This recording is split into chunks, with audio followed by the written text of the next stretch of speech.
let's start on offense. And Sure. it's all about the quarterback position. We know Yeah. it seems like it's been now forever that Iowa's had some really interesting quarterback play, like dynamic Yeah. quarterback play. Um, is it going to get any better this year? I wish I could tell you one way or the other. I'll say this: Spencer Petras is going to be the starter. Okay. I know there's been a lot of fans, Iowa fans, that have been clamoring for, somebody else. Alex Padilla played a little bit last year when Petras was out with an injury, and Padilla led them to a couple of wins, but then he got taken out at halftime of the Nebraska game, and frankly, Iowa might not win that Nebraska game at Nebraska last year. Petras didn't come in the second half. So, um, I think, I think they're going to go with Petras. Now, one of the things they did in the offseason uh, structurally was Ken O'Keefe retired. He was the quarterback coach. Okay. So they moved Brian Ferentz, who's the offensive coordinator, to quarterback coach. Now, Brian Ferentz has never coached quarterbacks in his life. He's an offensive line coach, really. He's coached tight ends too, but he has never done that job. So one of the things they did was they brought in a guy named John Budmeyer, who was a quarterback at Wisconsin back in the day.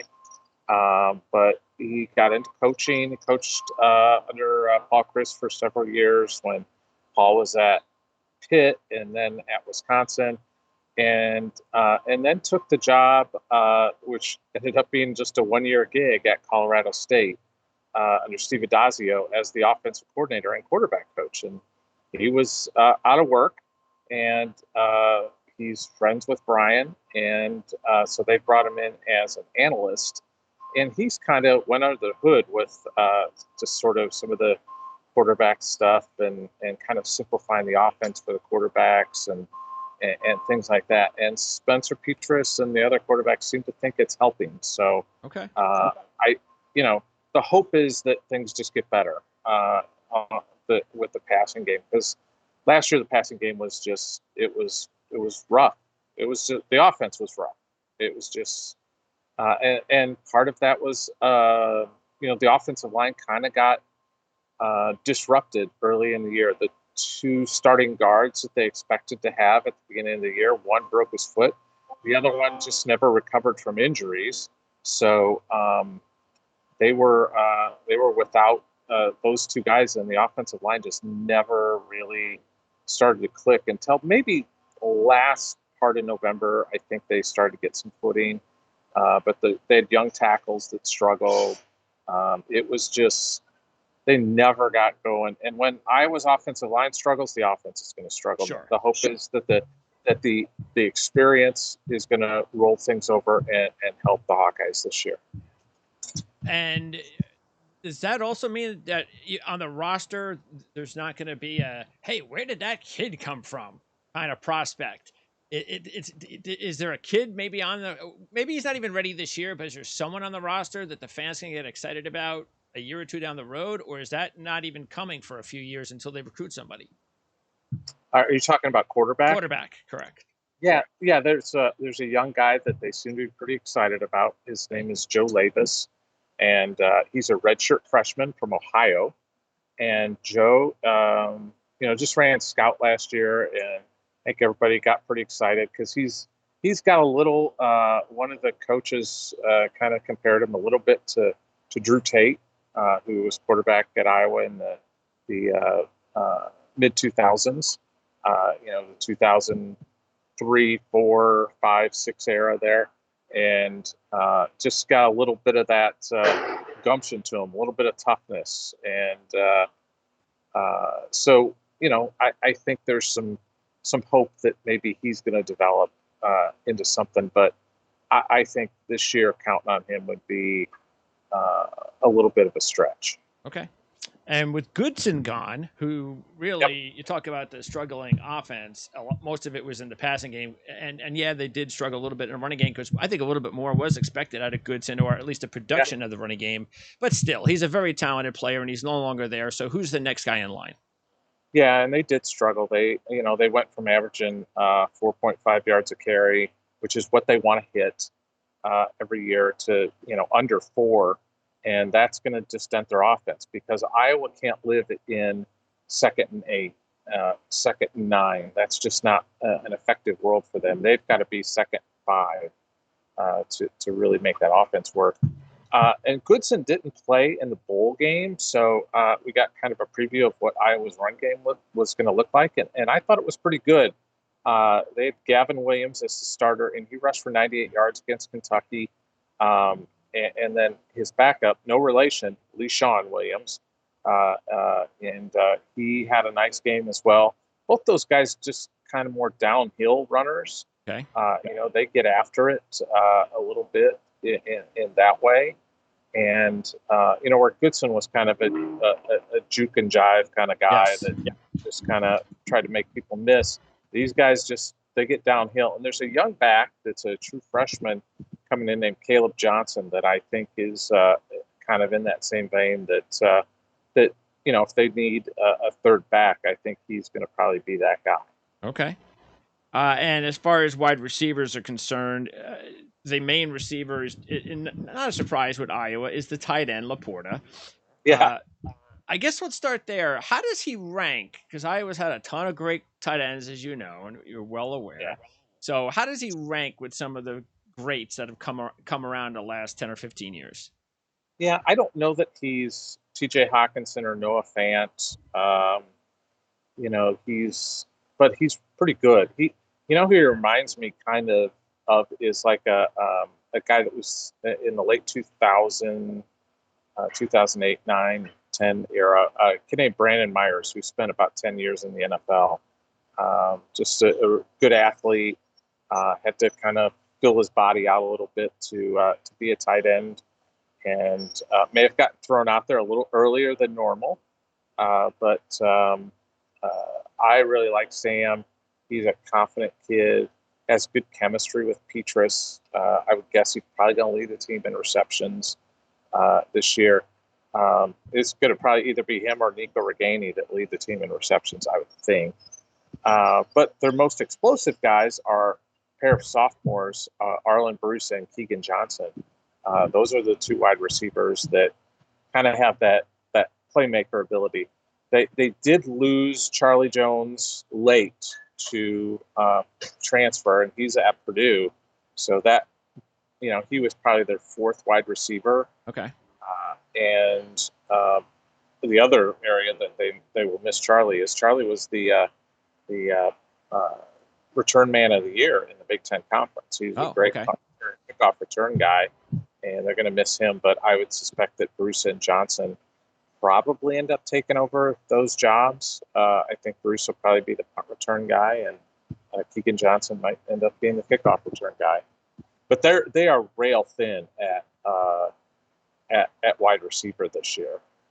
They just don't have a ton of depth. If they had to get a couple of injuries, they're going to be playing walk-ons at wide receiver. Wow. Okay. Yeah. So they have to stay healthy. Johnson and Bruce have got to stay healthy. Yep. Okay. Yep. Johnson, Bruce, and Reganey. They've got to stay healthy.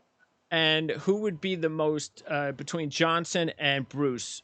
Who has the highest ceiling? Oh, I think Keegan Johnson does. He's just bigger, physical guy. Bruce is more of that kind of slot, jet sweep kind of guy, the smaller guy in space that can make people miss. Maybe play him in a wildcat too, or something like that. If they do those sorts of things this year, But Johnson's the big body, get it down the field, make some plays. I think that's where he's going to make his hay. And knowing how many tight ends come out of Iowa, it's a factory of tight ends. Who's next? Is there someone that's ready? Yeah, Luke Lachey is the second tight end. He is the son of Jim Lachey. You may remember Jim, who played at Ohio State. Yep. Jim actually broadcasts Ohio State games, so he'll be able to broadcast a game this year with his son in the game when Iowa goes to the shoe, which will be fun for him, I think, because he doesn't get to go to many games to see his son play. So, they'll have him And then there's another guy from Lafayette University, a grad transfer, a kid named Steven Stylianos, who's coming in, and they hope that he's going to be their third tight end. So they like to play 3 or 4 guys. So I think those are probably the most likely players right now. How does a program like Iowa get their hands on these tight ends? Like, is it hey, Ferentz has been there the longest, so he's got the inside track somehow on knowing how to recruit these tight ends, or is it they that's how they grow them in Iowa? I mean, is that really anything more than that? You know what's funny is a lot of the guys that have turned out to be really good have been guys that were essentially like wide receivers or big wide receivers or slot wide receivers at the high school level. Okay. I think about like a George Kittle was, like 6'3", 190 pounds coming out of high school. And he was more of a wide receiver, and they just bulked him up. TJ Hawkinson, same thing. He was, he has the most receptions in high school history of the state of Iowa because he was just basically a big wide receiver, big athletic wide receiver, and add a little weight when he got to Iowa, and but he could always catch the ball, and that's kind of the same thing with Laporta. He was just that type of player. Noah Fant was probably the only one that kind of looked the part of a tight end at the high school level that's come in recent years. All right, now the offensive line. Before we talk about defense, Tyler Linderbaum's gone. Feels like I've been talking about him for years. Ever since the transition. I remember the transition from defense to offense, and that was such a big story. And Iowa's got this really good kid the transition, and he's going to be really good at center. And sure enough, first round draft pick. Who's the next? Is there a dominant future lineman on this team right now? I'll tell you. I don't know. I'll tell you. It's 2 guys that I'll focus on. Right. One is a guy that's following the Linderbaum path of moving from defensive tackle to offensive center, and that's a kid named Logan Jones. Just a powerful guy. I mean, he's already setting like all kinds of weight room records out, 2 years in. Like he was doing stuff his first year that like Tristan Wirfs was doing, like hang cleans and stuff like that, but just ridiculous amount of weight. Just a powerful kid, physical kid, and he, he's going to maybe be the starting center. He's going to have a battle with Michael Nicholas, Islinski rather, who's competing with him for that job. But Jones moved over there, and they probably, you think they move him for a reason, right? The reason is they want him to play. So get him on the field. Also, another kid who played left tackle last year, Mason Richmond. I've always thought he was he had his ups and downs. He was a redshirt freshman, got thrown in at left tackle last year, and had some learning moments with like you go back to the Big Ten title game, trying to block Aiden Hutchinson was not a fun thing last year. So for anybody, but he had his ups and downs, but I've always thought he's just got a terrific amount of potential. Now, is he going to be the next great tackle at Iowa? I don't know if he'll reach that level of like Brandon Scherf or Robert Gallery or Brian Balaga or Riley Reed. I don't know that he's that, but I think he can be pretty good. I think he can be an all Big Ten type player. And how is the line in general this year shaping up? Is it on average with the typical Iowa offensive line, or are there a little bit more questions? I think it's young, but it's got some experience to it just because those young guys had to play last year. Like, for example, Connor Colby is a sophomore, and he had to start basically all last year at guard. They're putting Tyler Ellsbury out there. He's a sophomore. Richmond's a redshirt sophomore. Same thing with Logan Jones, redshirt sophomore. So they're going to have a pretty young crew, but I think it's relatively experienced, and I think they've got a potential to be pretty good.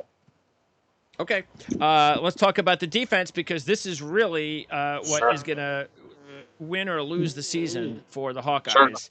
Yeah. And uh, let's start up front because the linebacking and the defensive backs, especially the corners and the linebackers, that seems to be the strength. So up front on Yep. defense on the line, is there a star? Is there somebody that we need to keep an eye on? I'll tell you the guy that December, when the all Big Ten teams come out, the guy that I think is going to be in that mix is a kid named Lucas Van Ness, who's a redshirt freshman last year, had 7 sacks. He came in as a defensive end. They played him last year at tackle. He's probably going to float between both positions. He's not even really a starter at this point, but he's just going to play a lot. He's 6'5", he's 270. He looks he's got like a 12-pack of abs. I mean, he's just he looks like a Greek god, is what all of his teammates say. You know, he's just got a knack, quickness, power, speed, just a lot of ability. So he's a guy to watch. And another kid that I would keep an eye on is Logan Lee, defensive tackle, junior. He has battled injuries early in his career. Finally got healthy last year, made all the starts. Has worked really hard on his hand fighting in the middle, and he's really worked on his pass rush abilities. And I think Logan's poised for a really big year this year. All right, now at linebacker, Jack Campbell, he's the man. Yep, he's the man. He's the man. So how talented is Jack Campbell compared to what he can bring to Iowa in college? And then talk a little bit about what kind of a pro he might turn out to be. Yeah, he's a special talent and super humble. He hates talking about himself, or he could have went pro last year and been a maybe 3rd round pick, something like that. I think most of the NFL teams would have jumped on him at that point, just because of his size and ability to run. And he's like, I got so much to work on. And I talked to linebackers coach Seth Wallace a few weeks ago, and he put him in the same vein as Josie Jewell, as a Pat Anger, guys like that played for a long time in the NFL.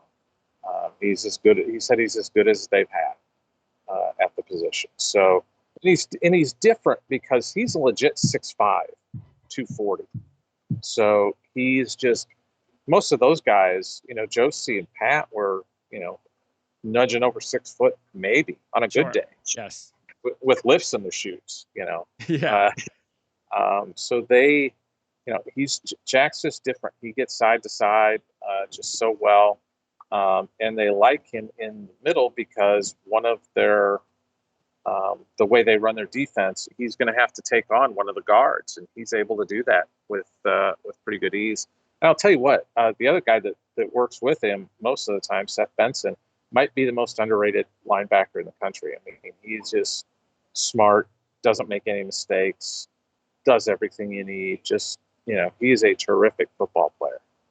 Yeah, I was going to ask you about Benson as well as the other linebacker that I'm starting to hear a little bit about, and that is Justin Jacobs. So yep. with Yeah, Benson, and Jacobs more talented, right? Yeah, Jacobs is super talented, super long, athletic kid. But what Iowa did a few years back, this started with Amani Hooker. This was around the 2017-ish season. They moved one of the linebackers off and started playing a lot of cash, just because, and the cash is basically a coverage guy, a defensive back, either safety or corner, because they were seeing so many 3 wide sets, and they were kind of getting roasted on some of it with the linebackers having to cover a guy in the slot. So lost the Wisconsin game that year on something like that when Ben Neben got beat on a play, and they switched it out. It's been Amani Hooker's job, and he's doing really well for the Tennessee team in the NFL. Dane Belton took that over the last couple of years. He was a 4th round pick of the New York Football Giants, so he's gone. So now they're It looks like a kid who's a sophomore named Cooper DeJean is going to take over that job, and he's one of those guys that the ball just finds him on the field. Okay. He makes plays. At his high school, he was like a 1A high school player who did like every sport there. He dunks basketball. He played quarterback, won a state title game on this miracle play, a miracle run in like the final minute of a game. He just had like a storybook high school career. So anyway, Cooper DeJean he's just one of these kids that he has a magical ability about him. He just does. He just playmaker. They're going to find a way to get him on the field. He was playing corner at the end of last year. He's a safety, and he was playing cornerback and doing well. So Okay. Yeah, and they were breaking in a new free safety, kid named Quinn Schulte, classic Iowa free safety, he's a walk-on who's just continued to just be part of the program and does make mistakes. They had a long line of guys like this going back. Brett Greenwood, more recently Jack Turner, um,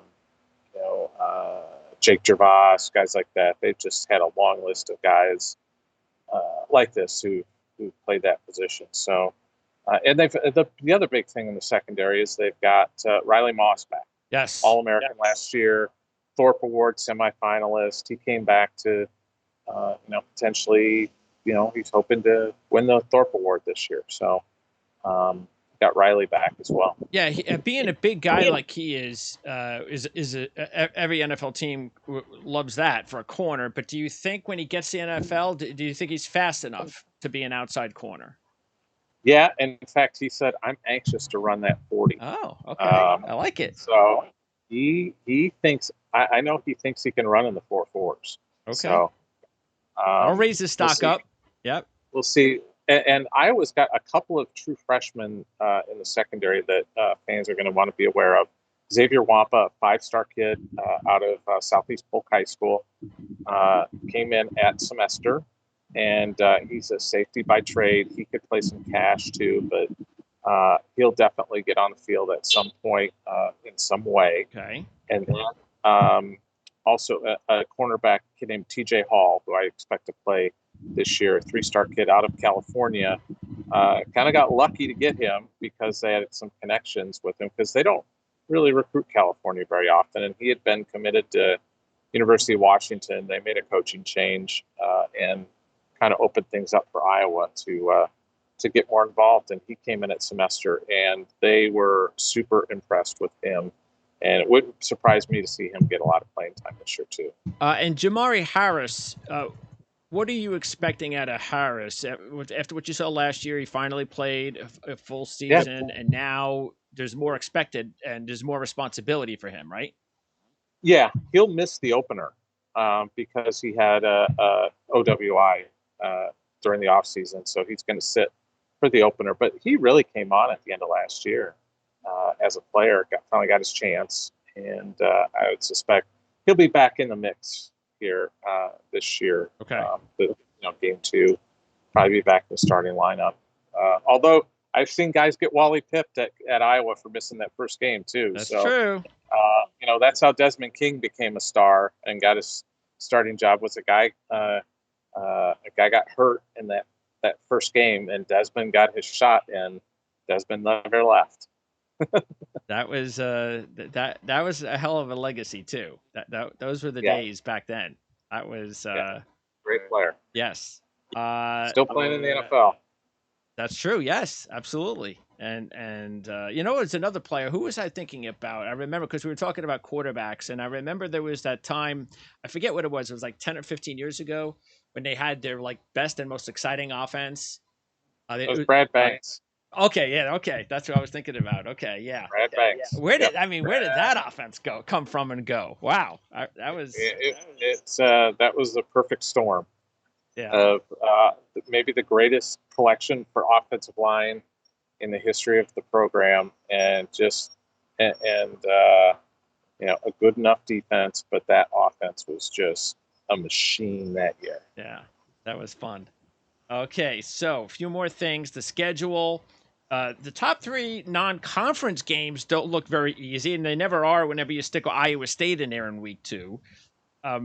But South Dakota State and Nevada, sandwiched in between Iowa State.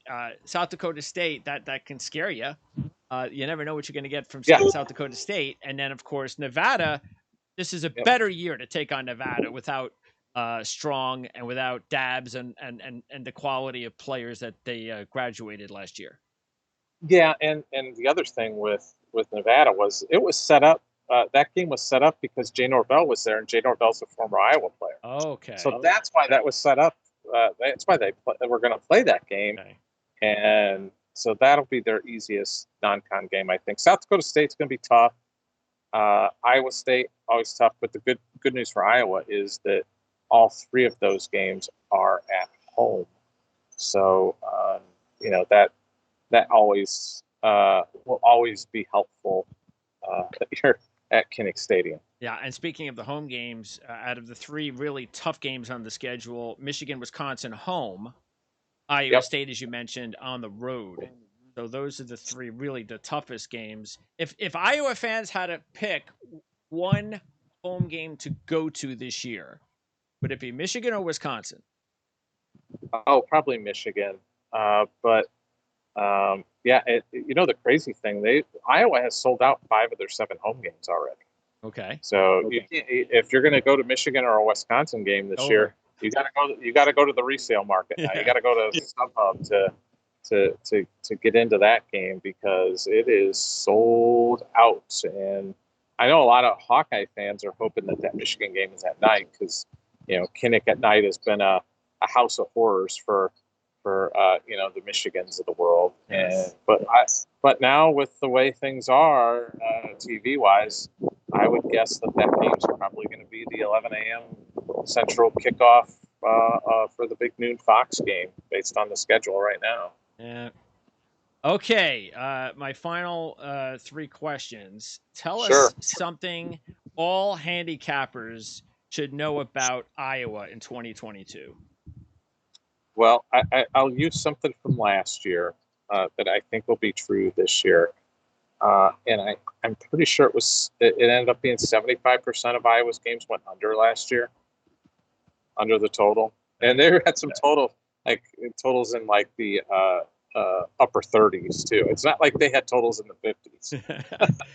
They had some low total. Yeah. And I just think that the Iowa is a good under bet. Especially first half unders are always just dynamite for Iowa.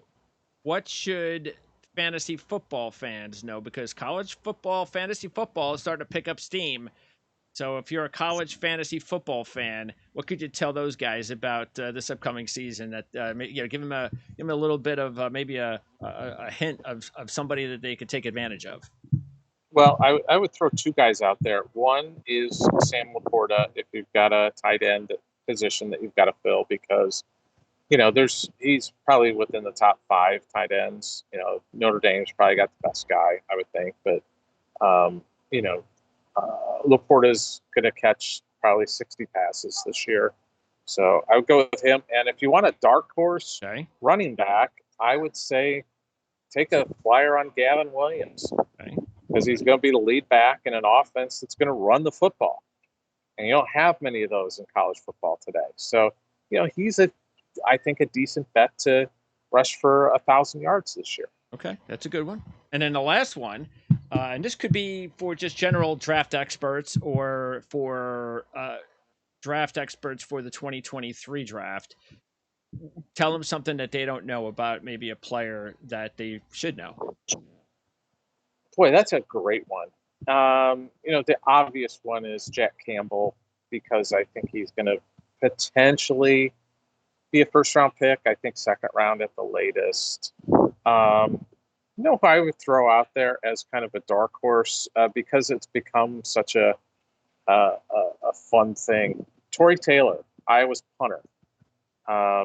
It's the wave of Aussies that have made their way to punt in college football is incredible. Yes. And, he might not be the best Aussie punter in the Big Ten. The Rutgers punter's better. Korsak. Probably. Yes. Korsak. Yeah. But but I would mention Tory Taylor because I think he's somebody that could enter the draft next year and be drafted. That's a good one. Yeah. I like that. Okay. Because like A little you bit said, off the board. yes. Well, because like you said, it's pretty obvious when not only is Campbell but Moss. He was last year. Tory Taylor can't make any money off of NIL, but he gave the money to charity, to a stillborn birth charity, which was really a nice gesture because as an Australian you can't make money on NIL. It's screwed up. It's weird. Oh. But he donated all that money, and the T-shirt was "Punting is winning." Okay. And it's kind of just a fun joke around Iowa that punting is winning. So he sold a bunch of those shirts. Hey, good for him. I like that. It's a nice story. It's always nice. Yeah, that's cool. And like you said, I think Ohio State has an Aussie punter too. I believe, right? I think I heard. Yeah. Yep. But it'll be interesting to see because if Corsack can have anywhere near the type of year he had statistically last year, how high could he get drafted? I mean, could be 4th round, possible. Oh yeah. We saw how many punters last year? Were there like 3 punters drafted last year? I think something like that. Yes, and I think that was about the level. I think it might have been a 4th round punter last year. You had the guy from San Diego State. He was the big prize. Yes. Yeah. And he was he won the Groza, correct? Yes. Yeah. He just beat out Corsack. Yeah. Yep. Yeah. He's got that big leg. Everyone wants the big leg. Tom, I appreciate it. HawkeyeReport.com. And I know we've only done this during this prior to the season, but I'm going to try to hit you up at some point during the season. Pick a good spot. I know you're going to be real busy, but I'll try to pick a spot or two during the season that we can talk and find out what's going on with Hawkeye football. Yeah, maybe before that Michigan game or something. That would be a good one. Michigan actually. I think a couple of national ranked teams probably be the biggest game in the country that week. There's some talk that maybe game day will be coming to Iowa City for the first time since 2006. Wow, that's too long. Yeah. And Kirk Ferentz is still there. And he's still there. He's not going anywhere, is he? He'll probably be there in 2026. Okay, I like it. I'm sure. Do Hawkeye fans like it? They still love him? I think they still love him. Okay. They might not love his son, the offensive coordinator. There's some issues there. Yeah. Nepotism. Yeah. Yes. Yeah. All right, Tom. I'll definitely hit you up for that Michigan game. Thanks a lot as always. Good luck on the season, and we'll talk to you in a few months. Okay. Thanks for having me on. You got it. Thanks, Tom.